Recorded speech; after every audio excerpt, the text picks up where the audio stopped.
How to change video quality on Facebook. Hey everyone, welcome back to the channel. So if you have ever noticed that the videos on Facebook sometimes look blurry and take forever to load, don't worry. In this video, I'm going to show you how to change the video quality on the Facebook app in just few taps. So now without further ado, let's get started. So first thing first, open the Facebook app on your phone.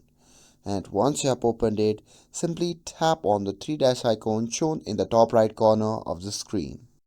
And once you are in your menu section, simply tap on the settings icon shown in the top right corner of the screen. And after that, you'll be prompted to the settings section.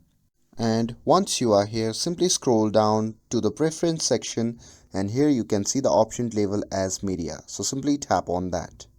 And now here you will need to change the two options. First is video quality and second is autoplay. So here, if your video quality is saved as data saver, simply change it to the optimize.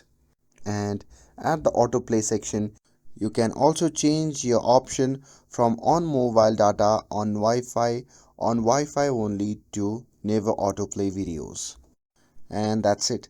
By changing these following options, you will be able to change your video quality on Facebook. With this, if you found this video helpful, then don't forget to like, share and subscribe to get updated for more videos. Thanks for watching and I'll see you in the next video.